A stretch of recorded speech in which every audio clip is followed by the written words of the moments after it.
വിഷുവിൻ്റെ വരവറിയിച്ച് നാടെങ്ങും കണിക്കൊന്ന പൂത്തുനിൽക്കുന്ന കാഴ്ചയാണ്. കണ്ണിന് കുളിരേകുന്ന കാഴ്ചയാണ് ഈ സ്വർണ്ണവർണ്ണ പൂക്കൾ ഒരുക്കുന്നത്.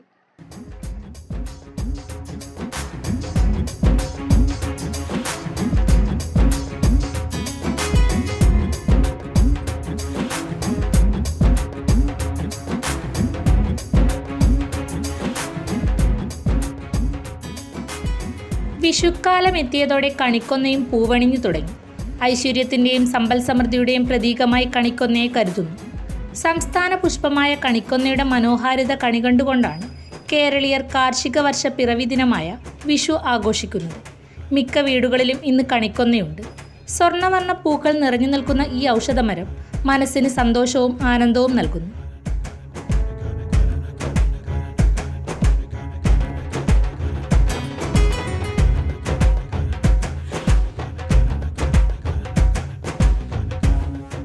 പന്ത്രണ്ട് മുതൽ 15 മീറ്റർ വരെ ഉയരത്തിൽ വളരുന്ന വൃക്ഷമാണ് കണിക്കൊന്ന.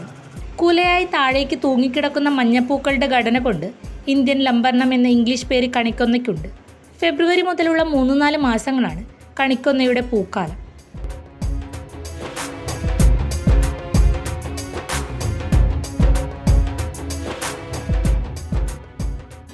ഇവയ്ക്ക് ഏറെ ഔഷധ ഗുണവുമുണ്ട്.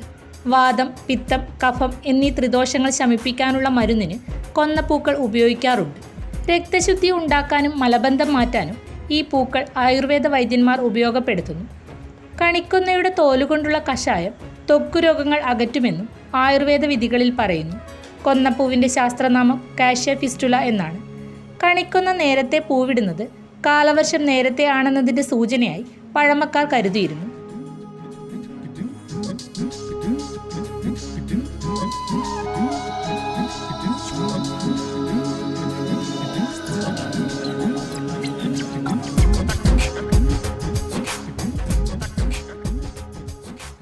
വിഷുവിന് കണിയൊരുക്കാൻ പ്രധാനമായ കണിക്കൊന്നയ്ക്കുമുണ്ട് ഐതിഹ്യം.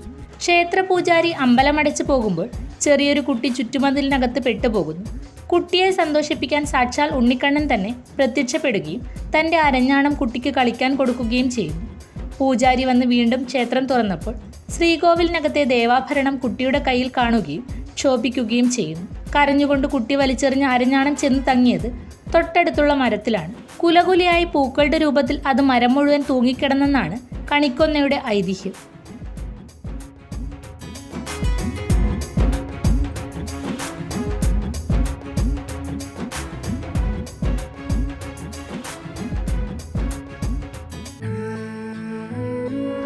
ഇനി എങ്ങോട്ടെന്നും ഈ മുഖം തന്നെ കാണണമെന്ന് ഉറപ്പാണോ?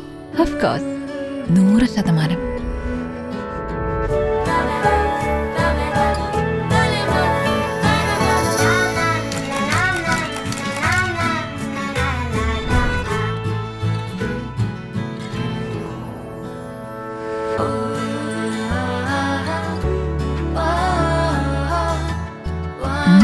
എങ്ങനെയുണ്ട്? എന്താ സംശയം? 100-ൽ 100.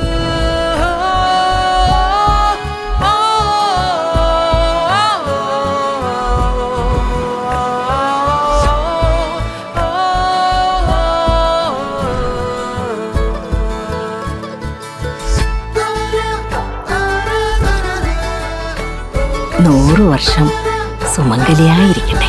100 വർഷങ്ങളായ ബന്ധങ്ങൾ, 100% ഉറപ്പ്. ഭീമയുടെ സംശുദ്ധി.